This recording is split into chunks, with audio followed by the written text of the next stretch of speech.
अस्सलाम वालेकुम स्टूडेंट्स। इस वीडियो में आज मैं आपको दिखाऊंगी कि बोर्ड पे पेपर शुरू करने से पहले जो रोल नंबर शीट्स हैं उनको किस तरह फिलअप करना है। ये बहुत ही ज़रूरी है आपके लिए सीखना, क्योंकि अगर आप कोई भी खाना खाली छोड़ देते हैं या रोल नंबर लिखने में या पेपर कोड लिखने में कोई गलती कर देते हैं तो आप अपने मार्क्स गंवा देते हैं और ये जिम्मेदारी आपकी खुद की होती है। आपको जब भी शीट्स मिलती हैं तो सबसे पहले आपने इंस्ट्रक्शंस को ज़रूर पढ़ना है। इंस्ट्रक्शंस को पढ़ने के बाद आपने उसके मुताबिक अपना पेपर शुरू करना है। सबसे पहले मैं आपको इस शीट की जो है इंस्ट्रक्शंस पढ़कर सुनाती हूँ। ये देखिए, सबसे पहले लिखा हुआ है कि उम्मीदवार को सिर्फ नीले या काले पेन मार्कर का इस्तेमाल करने की इजाज़त है। इस बात का खास ख्याल रखें कि दायरा मुकम्मल पुर हो और स्याही दायरे से बाहर ना निकले। कागज़ को मोड़ना या स्टेपल करना सख्ती से मना है। दायरों के ऊपर दी गई मखसूस जगह पर रोल नंबर और पेपर कोड लिखिए। जैसे कि ये दायरे हैं, यहाँ पर ये हमें बबल्स दी गई हैं, इसके ऊपर आपने रोल नंबर लिखना है और यहाँ पर आपने अपना पेपर कोड। एक से ज़्यादा दायरों को पुर करने या काट कर करने की सूरत में मज़कूरा जवाब, रोल नंबर या पेपर कोड को गलत तस्वुर किया जाएगा, जिसकी तमाम तर जिम्मेदारी तालिब इल्म पर होगी। सो इन चीज़ों को फिलअप करते वक्त बहुत एहतियात करनी है और ध्यान से लिखना है। यहाँ पर आपने सबसे पहले आपने लिखनी है डेट। डेट कैसे लिखनी है कि ये डी मींस डेट, यानी कि अगर 21 को आपका पहला पेपर है तो आप लिखेंगे 2/1। फिर उसके बाद आ जाती है मंथ। मंथ को आपने अगर ये मार्च है, थर्ड मंथ है, तो आपने लिख देना है 03। फिर उसके बाद हमारे पास ईयर है ये 2024। आपका पेपर अगर मॉर्निंग में है तो आप एम मॉर्निंग वाले बबल को फिल कर दें, मुकम्मल तौर पर फिल कर दें। ये आपने पेन से करना है, मैं पेंसिल से कर रही हूँ because this is just practice.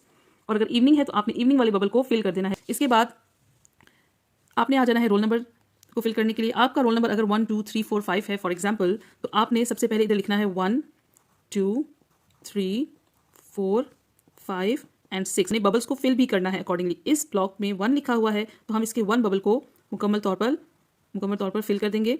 इधर हमारे पास 2 लिखा हुआ है तो 0 1 2 हम 2 को फिल कर देंगे। इसी तरह ये सारे बबल्स जो हैं आपने 1 बाय 1 करके अपने नंबर के हिसाब से आपने फिल कर देने हैं।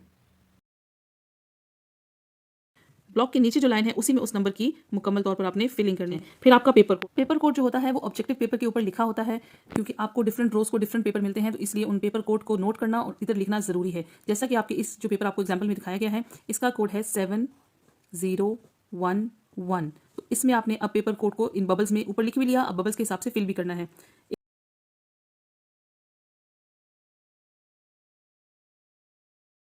जी, ये हमारी फिलिंग हो गई। अब हम आ जाएंगे इस साइड पर, ये भी हमने करना है। आपने यहाँ पर डेट लिखनी है डिजिट्स में 21/03/2024। इसके बाद आ जाएं, अगर आप मैट्रिक के पेपर दे रहे हैं, जैसे कि आप 9th क्लास का पेपर दे रहे हैं, तो डेफिनेटली मैट्रिक है, आपने मैट्रिक के बबल को फिल कर देना है। इसके बाद पार्ट 1, यानी कि 9th क्लास के स्टूडेंट्स पार्ट 1 में होते हैं, तो इसलिए उन्हें पार्ट 1 का फिलअप करना है। एनुअल या सप्ली, ये जो आपके एग्जाम हो रहे हैं 21 मार्च से शुरू, ये आपके एनुअल एग्जाम्स हैं, तो आपने एनुअल एग्जाम्स को फिल कर देना है।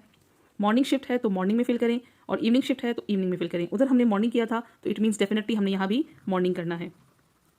सब्जेक्ट अब हमने इधर लिख देना है, जैसे कि आपका इंग्लिश सब्जेक्ट है तो आप इधर लिख देंगे ENGLIS। अब हमने आ जाना है इन इंस्ट्रक्शंस की तरफ। ये कोई डिफरेंट इंस्ट्रक्शंस नहीं है, वही जो यहाँ पर आपको इंस्ट्रक्शंस दी गई हैं वो इंग्लिश में लिखी। इंस्ट्रक्शंस के बाद नीचे आपने अपना नाम लिखना है।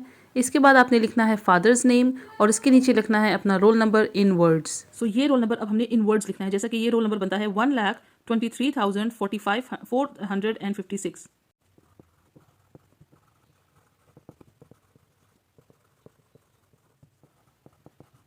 So this becomes 1,23,456। इस तरह आपने वर्ड्स में लिख लेना है। यहाँ पर आपने अपना सिग्नेचर करना है, और ये काम जो है ये आपके करने का नहीं है, ये सुपरिटेंडेंट जो है वो करेंगे, ठीक है। सो आपने इस पेपर को इस तरीके से फिल कर लेना है।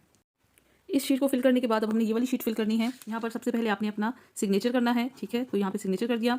फिर मजमून, जिस मजमून का पर्चा है वहाँ पे वो आपने लिखना है। यहाँ पे जैसे कि मिसाल के तौर पर इंग्लिश का पर्चा है तो इंग्लिश लिख दिया।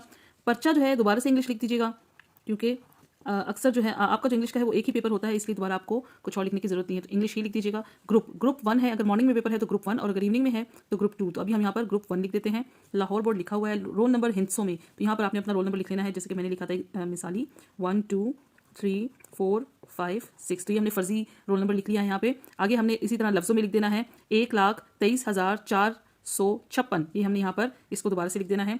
फिर अपना नाम यहाँ पर लिखना है, ऊपर दस्तखत था, यहाँ पर आपने अपना नाम लिखना है, वालिद का नाम लिखना है और पूरा नाम लिखना है। और इम्तिहान में आपने लिखना है मैट्रिक पहला सालाना, ठीक है। 9th क्लास है तो इट मीन्स पार्ट 1 पहला सालाना, और सन जो है 2024 है, तो यहाँ पर आप 4 लिख दीजिएगा। फिर इम्तिहानी सेंटर, अपने सेंटर का नाम लिखना है जहाँ पर आप पेपर देने जाते हैं। दस्तखत सुपरिटेंडेंट ये वो खुद करेंगे, ठीक है, सुपरिटेंडेंट का काम है, यहाँ पे आपने कुछ नहीं करना है। इधर ये जो ब्लॉक है इस पे आपने अपना अंगूठा लगाना है, ठीक है, आपको वहाँ पर प्रोवाइड कर दी जाएगी इंक, यहाँ पर आपने अपना अंगूठा लगाना है। इधर आपने दोबारा से मजमून लिखना है, ठीक है, जहाँ जहाँ पे जो खाना है आपने ये सुस्ती नहीं करनी है कि यहाँ पर हमने पहले कर दिया है तो अब दोबारा लिखने की जरूरत नहीं है, क्योंकि ये देखिए यहाँ पे लाइन लगी हुई है, इट मीन्स ये पेपर यहाँ से कट होगा, ठीक है। सो आपने हर जगह पे जो जगह आपको प्रोवाइड की गई है, अगर आपको 3 दफ़ा भी पेपर कोड लिखना है तो आप लिखेंगे, और अगर 1 दफ़ा लिखना है तो 1 दफ़ा लिखेंगे। आपने यहाँ पर बिल्कुल एहतियात से काम लेना है, जो जगह प्रोवाइड की गई है वहाँ पे आपने सारी फिलिंग करनी है। फिर ये ग्रुप दोबारा से आपने मेंशन करना है, ग्रुप 1 इम्तिहान पहला सालाना, 9th क्लास के लिए पहला सालाना है, ठीक है, और ये लाहौर बोर्ड, यहाँ पर आप लिख दीजिएगा 2024, ठीक है। सो ये आपके लिए इंस्ट्रक्शन सी। इसके बाद जो ये इंस्ट्रक्शंस जो है सारी ये भी पढ़ लीजिएगा, और ये बात ख्याल रखें इस बात का कि कोई इजाफी शीट नहीं मिलेगी। ये काम जो है ये एग्जामिनर के करने का है, ये काम जो है ये भी एग्जामिनर के करने का है, यहाँ पर आपने कुछ भी फिलिंग नहीं करनी है। So these are few instructions which is very important for you. आपने इनका ख्याल रखना है और इसी हिसाब से आपने पेपर को फिल करना है, आंसर शीट को फिल करना है, ठीक है। Thank you.